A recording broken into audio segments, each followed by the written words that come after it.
YouTube, what YouTube, Down Home News TV. I am Dre. Got a video coming from the Art of Dialogue. It's featuring Dr. Umar Johnson.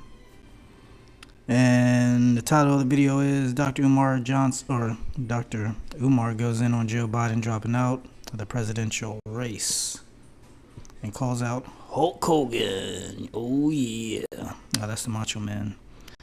But let's check out his thoughts and opinions of the situation.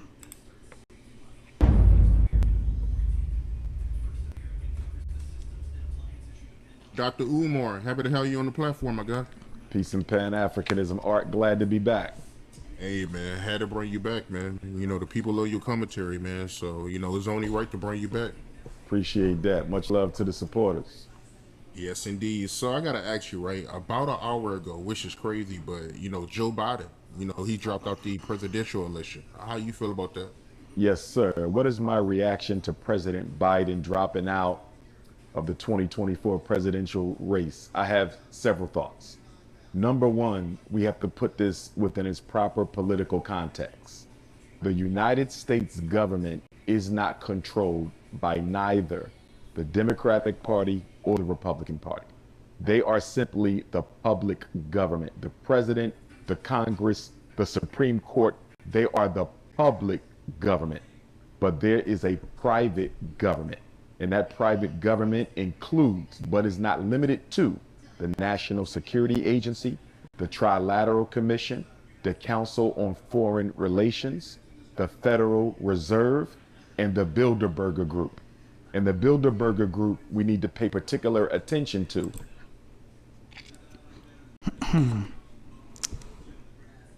Bilderberg. I know it's not nice to correct people when they're speaking, but let's continue. Because the Bilderberger Group, in my opinion, at this moment in history, I believe is the most influential of all of the secret societies. It was the Bilderberger Group that made Barack Obama and Hillary Clinton come to a truce back during the Obama years when he was running for president and the Democrats were struggling over whether to nominate Obama or nominate Hillary Clinton. They both had to go and sit in the Bilderberger meeting and receive their marching orders. So I found it rather interesting that President Obama has surfaced as being one of the leading Democrats who influenced President Biden to step down. There's a strong possibility that it was the Bilderberger Group who gave Barack Obama the instructions to tell his good friend Joe Biden to stand down, because they may very well have wanted the Democrats to remain in power in the White House. But I think it's crystal clear, the more we get closer to Election Day on November the 5th, it's becoming more clearer that the American public, from what I see, is more behind Donald Trump than they are behind President Biden. And I believe that the Bilderbergers may have told President Obama to instruct Donald Trump to stand down. But it gets more interesting because President Obama does not support Kamala Harris's endorsement.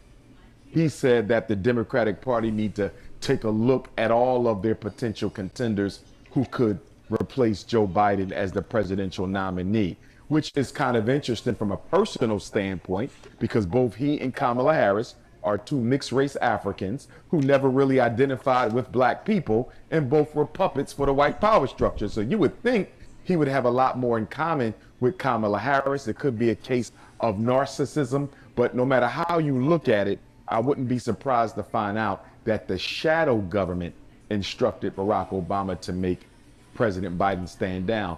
And I'm also rather intrigued by the fact that President Biden decided to stand down on a Sunday, a non-business day, not Monday, not Tuesday, not Wednesday, not Thursday or Friday, but he did it during the weekend. That means that the shadow government found it necessary for him to be replaced right now and not a second longer. Let me make this make sense for the listening public. America is not a democracy. The people do not choose the president. Presidents are publicly confirmed by the Electoral College. It is the Electoral College that votes for the president, not the people. Now, based on your popular vote, whoever wins the popular vote in a state generally will carry all of the Electoral College votes for that state. But the electors of that state are not required to vote for the person that won the popular vote. So, for example, you beat me in Pennsylvania for the popular vote for president of the United States. You clearly won the popular vote. The electors for the state of Pennsylvania, 99.9% of the time, will vote for you to be president because you carried the popular vote. But they are not required to do so by constitutional law. And the reason they are not required to do so by constitutional law is the United States government is not a democracy. It is a republic. It is not the rule of the majority. It is the rule of law. That's why the word democracy is not in the Constitution. The word democracy is not in the preamble. The word democracy is not in the Declaration of Independence. The word democracy cannot be found in any of the 50 state constitutions of this country. I'm glad he brought that up because a lot of our politicians like to throw that word democracy around, especially when it comes to referring to Trump. We need to save democracy.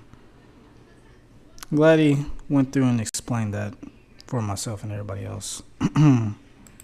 This is not a democracy. It is not the rule of the majority. It is a republic, the rule of the law. And who controls the republic? The aristocracy, the elite financial powers of this country. That's who really chooses the president. Now, if that is the case, why so much attention is put on the popular vote? Because since this is not a democracy, it is important to keep the illusion of inclusion alive and well. When people don't think they have a say in government, they overthrow it. When people don't think they have a say in government, they spark revolution. When people don't think they have a say in government, rebellions happen. So it is important for the power structure, the media, the corporate oligarchy to manipulate the American collective consciousness into voting for the person they pre-selected.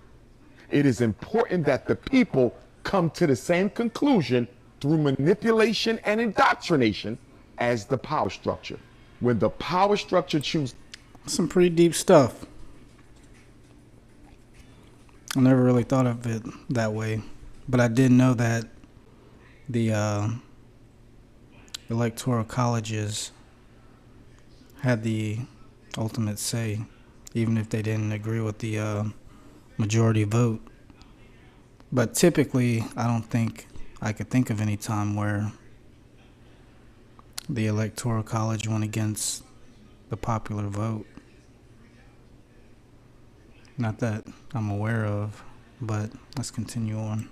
This is one president, and the people choose someone else, then the illusion of a democracy begins to yield its dirty head, and that can spell trouble for maintaining the status quo and the social order. For example, South Mississippi, Jonathan Allen here at J. Allen Ford. Letting you know we are Used Car Central for the month of June. We have marked down a lot of our used car inventory up to $2,000 off their original price. So when you think you need a quality used car, think J. Allen Ford.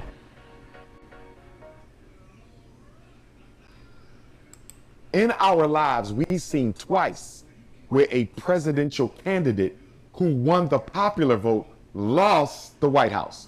Al Gore won the popular vote. George Bush won the White House. Hillary Clinton won the popular vote. Donald Trump won the White House. They can't keep letting that happen, because the more and more that the people choose one person and the power structure choose another, when people start to see that we really don't control this government, we really don't choose our leaders, they start to rebel. And that's why so much energy is put into the popular vote, because it needs to confirm the selection of the secret government. Now, with that being said, who do I think the power structure wants in the White House at this moment. Because they normally select presidents a couple years in advance, by the way. At least 4 years, they already know who's going to take the place. They leave nothing up to chance. I'm not sure who they want. And the reason I'm conflicted is because they made Joe Biden stand down. A part of me says that they wanted Biden, but he's not popular enough to carry the popular vote. Again, maintaining that illusion of democracy. So a part of me says they wanted Joe Biden, but he's no longer popular enough to hold the popular vote.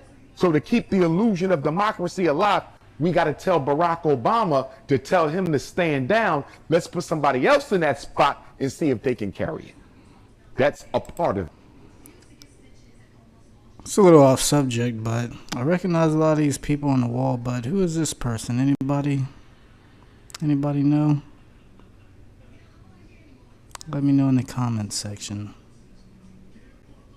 I'm sorry. Me. The other part of me could see a Donald Trump. And the reason another part of me could see a Donald Trump is Donald Trump and Republican presidents in general are pretty good for war.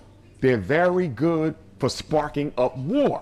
But although they're good for war, they are poor at building relationships with second and third world nations. Why am I bringing that up? China is on the rise. China is on the global takeover.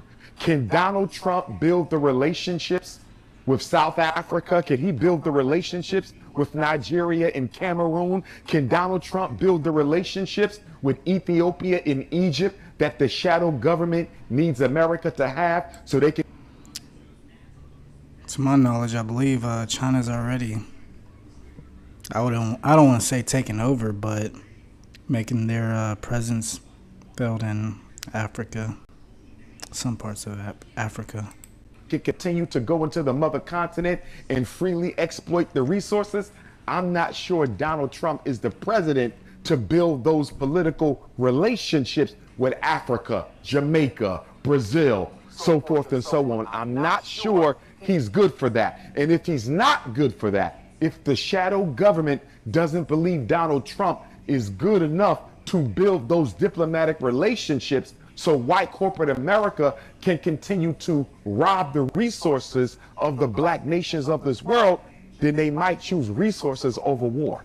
It's really going to come down to whether or not the shadow government values the Chinese threat more or the need to make money in war more. In other words, is this election more about the ability to dominate other people, or is it more about being diplomatic and being able to build relationships with Africa so you can exploit them diamonds, that gold, that silver, that gas, that oil? So I'm not sure which way the shadow government is tipping its hat because I'm not in those meetings, but I'll tell you what will help me make a better decision as to who they want in the White House.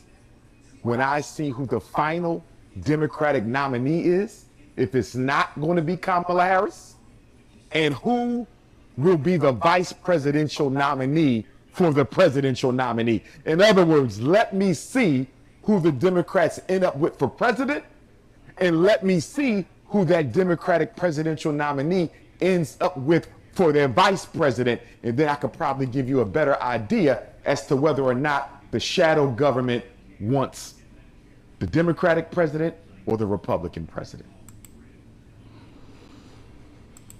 Said a mouthful, but I would disagree with some of his commentary. I mean, a lot of people heard it already. Trump is against the wars that's going on now, and vowed he'd be able to stop it. As far as diplomatic ties,